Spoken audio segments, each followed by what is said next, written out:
트럼프 행정부가 영주권자들 중에 중대 범죄자는 물론 범죄나 테러 조직 협력자들도 본격 추방한다고 발표했습니다.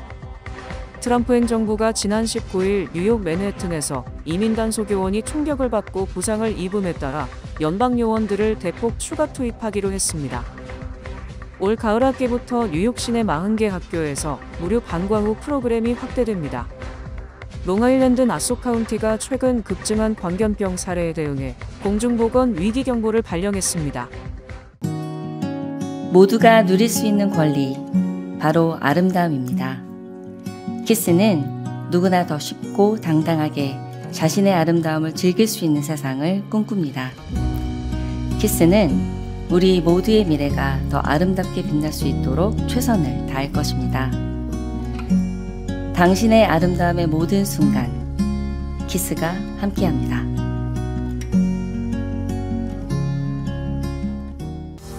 PCB의 능력이 나의 능력으로 이어집니다. 내가 만난 새로운 능력, PC빌리티, PCB뱅 제공입니다. 트럼프 행정부가 영주권자들 중에 중대 범죄자는 물론 범죄나 테러 조직 협력자들도 본격 추방한다고 발표했습니다. 연방 국무부는 22일 영주권자들도 범죄로 연루되면 영주권을 박탈당하고 추방당할 것이란 경고장을 발동했습니다. 마르코 루비오 국무장관은 미국은 영주권자일지라도 외국의 폭력 조직의 행동을 용이하게 돕거나 범죄 조직, 테러 단체와 협력한 것으로 드러나면 합법 신분을 누리게 허용할 수 없다며 영주권 박탈을 경고했습니다. 국무부와 국토안보부가 영주권 박탈을 결정하면 해당 영주권자는 추방하게 된다고 루비오 장관은 말했습니다. 현행 이민법상으로도 영주권자가 범죄를 저질러 1년 이상의 실형을 선고받으면 연방정부가 영주권을 박탈하고 추방하도록 규정돼 있습니다. 특히 1년의 실형에는 집행유예를 포함하고 있어 영주권자들은 범죄 연루 시 반드시 사전 형량 합의에서 364일 이하의 형량을 받아내야 추방을 면할 수 있게 됩니다. 트럼프 행정부가 지난 19일 뉴욕 맨해튼에서 이민 단속요원이 총격을 받고 부상을 입음에 따라 연방 요원들을 대폭 추가 투입하기로 했습니다. 크리스티 놈 국토안보부 장관은 지난 21일 뉴욕을 방문, 기자회견을 통해 뉴욕시가 범죄 전과가 있는 불법 체류자들이 거리를 활보하게 하는 피난처 도시를 선언함에 따라 점점 더 치안이 불안해지고 있다고 주장했습니다. 놈 장관은 뉴욕시의 안전과 연방 요원들의 정당한 법 집행을 위해 연방 이민 단속요원들을 대폭 늘릴 것이라고 강조했습니다. 이처럼 국토안보부 등이 발끈한 것은 지난 19일 토요일 밤 맨해튼에서 비번이던 연방세관 국경보호국 요원이 오토바이를 탄 불체자에게 강도를 당한 것은 물론 총에 맞아 중상을 입었기 때문입니다. 특히 경찰에 체포된 용의자 2명은 모두 도미니카 출신의 불법 체류자이며 수차례 범죄 혐의로 체포됐음에도 불구하고 석방된 것으로 드러났습니다. 놈 장관은 연방 요원이 총상을 입고 병원에서 사투를 벌이고 있는 것은 뉴욕시의 안전을 책임진 뉴욕시장과 시의회의 무책임한 정책에 따른 것이라고 비판했습니다. 또 뉴욕시가 이른바 피난처 도시를 자처하며 연방당국의 법 집행에 제대로 협력하지 않고 있다고 주장했습니다.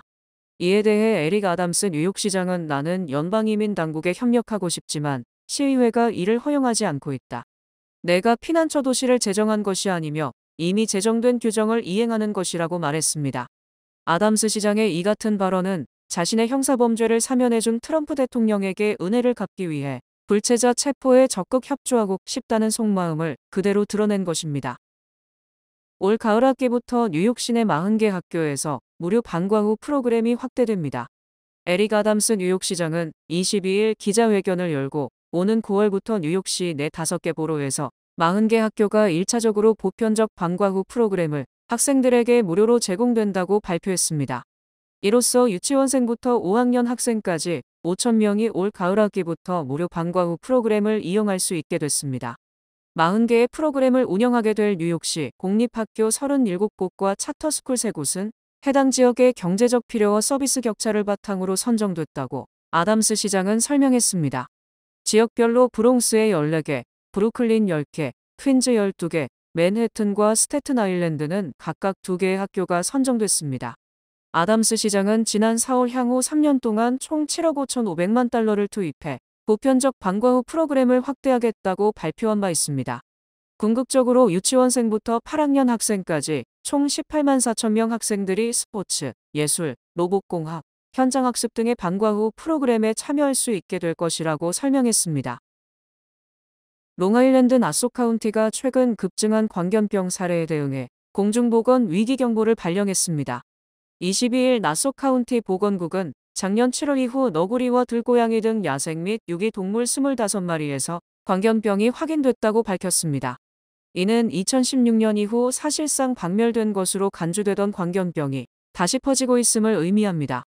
브루스 블레이크맨 나소 카운티장은 주민과 반려동물의 안전을 지키기 위해 단호한 조치를 위할 것이라며 이번 선언을 통해 예방 및 대응 체계를 강화하겠다고 밝혔습니다. 보건국은 올 가을부터 너구리들을 대상으로 미끼를 줘 경고 백신을 배포할 수 있도록 프로그램을 재개할 방침입니다.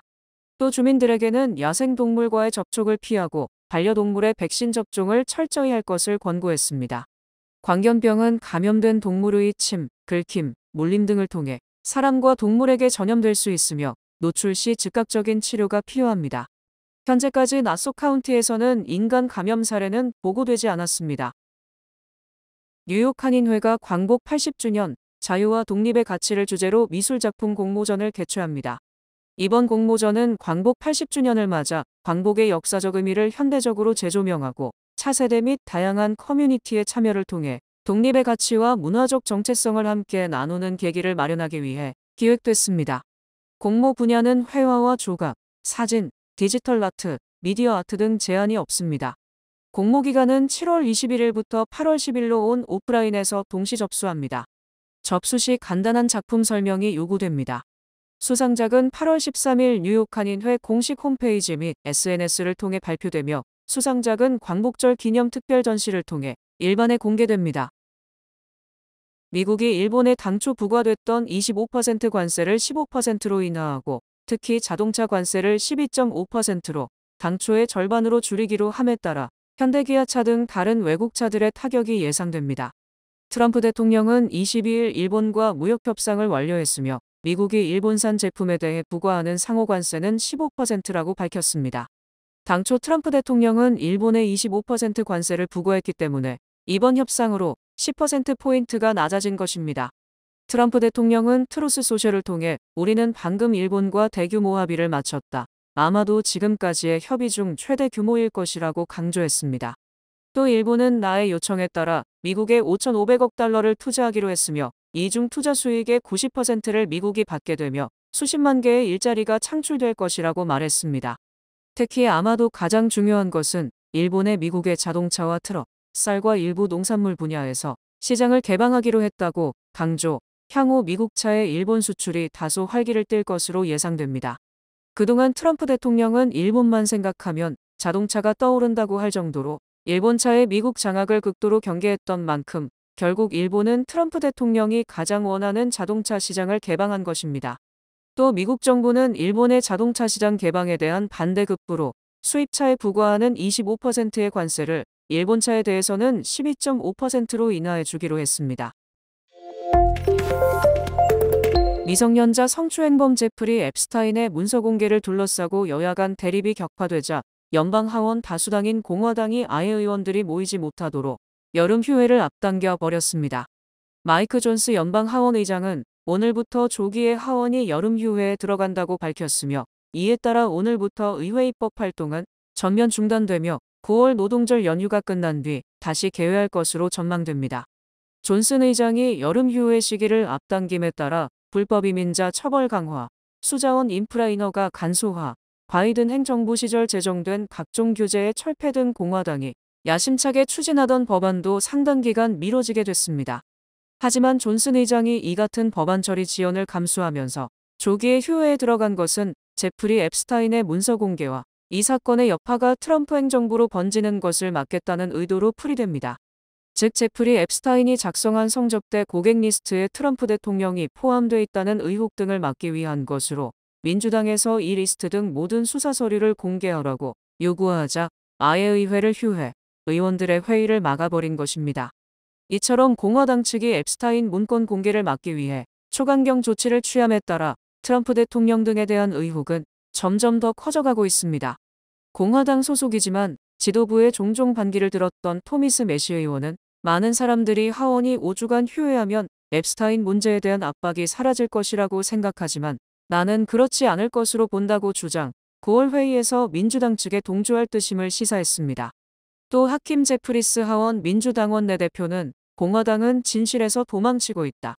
이 문제는 단순한 음모론이 아니라 수십 명의 소녀가 수년간 고통받았던 중대한 인권 문제다. 공공의 이익을 위해 반드시 진실을 밝힐 것이라고 다짐했습니다. 트럼프 대통령이 제프리 앱스타인 문제로 곤경에 처하자 난국 돌파를 위해 오바마 전 대통령의 폭언을 퍼붓는 등 시선 분산에 안간힘을 쓰고 있습니다.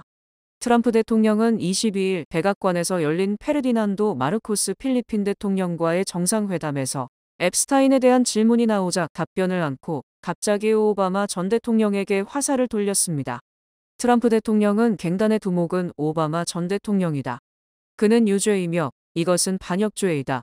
오바마는 쿠데타를 주도했다라고 주장하는 등 느닷없이 오바마 전 대통령을 격렬하게 비판했습니다.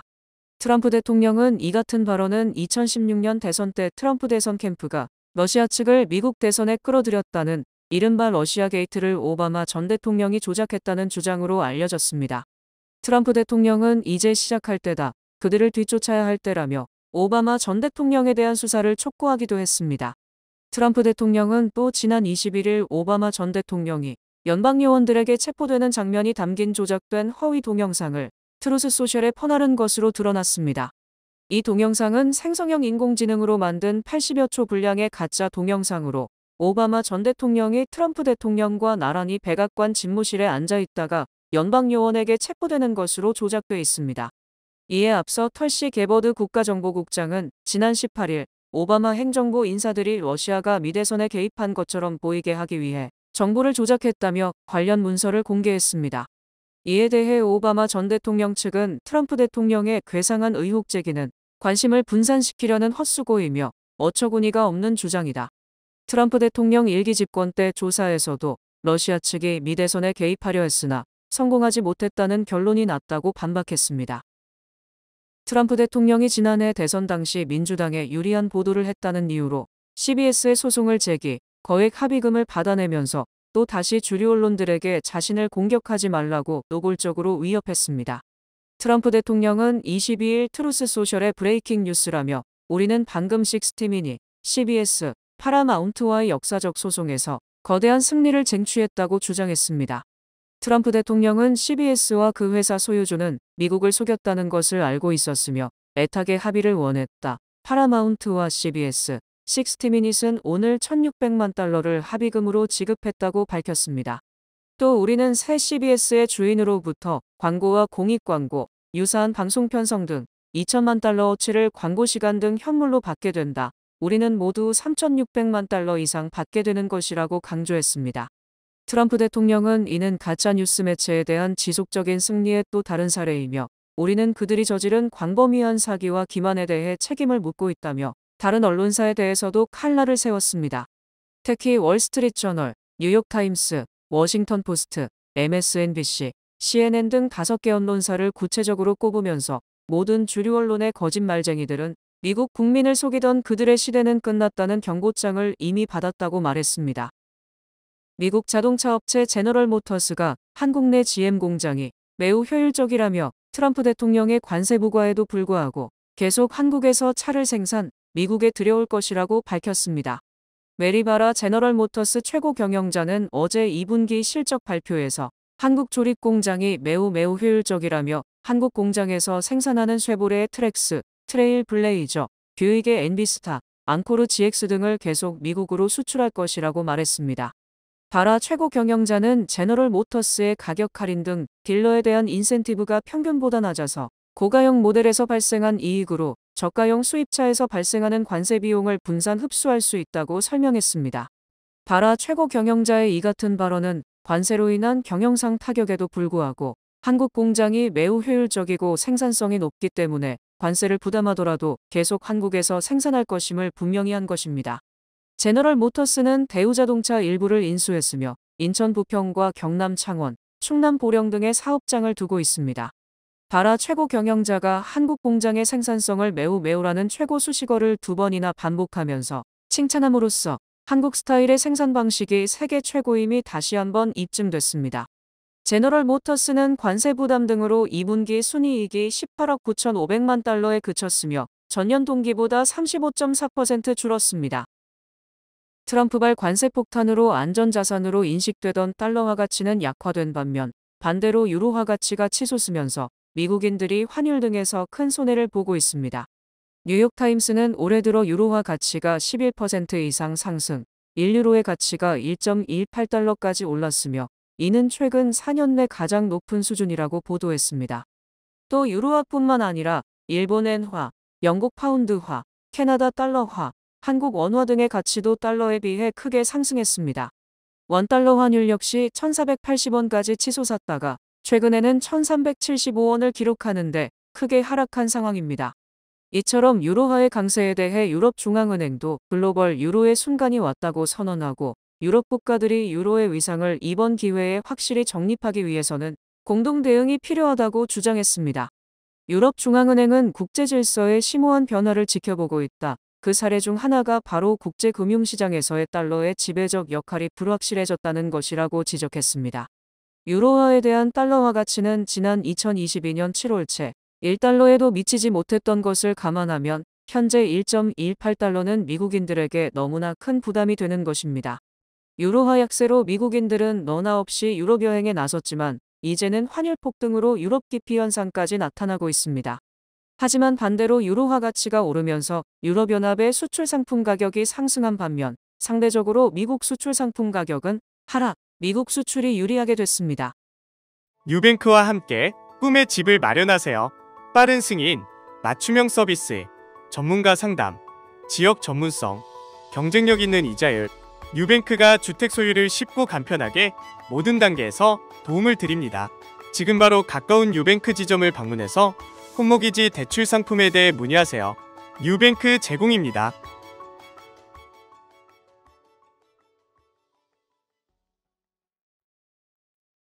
뱅크 오브 호프가 드리는 경쟁력 있는 이자율에 8개월 및 12개월 프로모 플러스 CD. 가까운 뱅크 오브 호프 지점에서 만나보세요. 이 프로그램은 최고의 금융 서비스로 당신을 존중합니다. 뱅크 오브 호프 제공입니다. 주요 단신 전해드립니다. 지난 4일 중부 텍사스를 강타한 대규모 홍수로 인한 주전역의 사망자 수가 135명으로 늘어났으나 실종 자수는 100여 명에서 3명으로 크게 줄었습니다. 기타 고피나스 국제통화기금 수석부총재가 다음 달 말 퇴임한다고 IMF가 밝혀 후임의 도널드 트럼프 행정부가 원하는 인사로 바뀔 가능성이 높다는 관측입니다. LA타임스의 소유주인 패트릭 순시용은 21일 내년에 LA타임스를 기업 공개해 민주화하고 대중의 이 신문의 소유권을 갖도록 할 것이라고 밝혔습니다. 백악관이 21일 도널드 트럼프 대통령이 억만장자이자 미성년자 성착취범인 제프리 앱스타인과 상당히 가까운 사이였음을 보여주는 단독 보도를 한 월스트리트저널 소속 기자를 트럼프 대통령의 외국 출장 취재진에서 배제한 것으로 확인됐습니다. 미국 NBC 간판 토크쇼 엘렌 드제너로스 쇼의 진행자였던 앨런 드제너로스가 자신이 영국으로 이주한 것은 도널드 트럼프 대통령 때문이라고 밝혔습니다. 2026년 피파 월드컵 캐나다 개최 경기를 위한 프리미엄 티켓 중 밴쿠버와 토론토에서 열리는 경기 중 총 9경기 티켓을 판매 중입니다.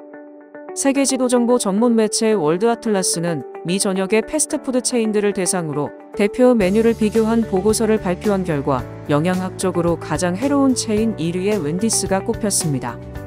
예술경영지원센터는 프랑스를 대표하는 세계 최대 공연예술 축제인 아비뇽 페스티벌이 2026년 공식 초청 언어로 한국어를 선정했다고 23일 밝혔습니다. 날씨 전해드립니다. 목요일인 내일은 흐리겠습니다. 낮 최고 기온은 88도, 최저 기온은 72도입니다. 해 뜨는 시간은 5시 45분, 해 지는 시간은 8시 20분입니다. 이상으로 주간 날씨와 세계 날씨 전해드립니다.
이상으로 7월 23일 수요일 TKC 뉴스데스크 여기서 마치겠습니다.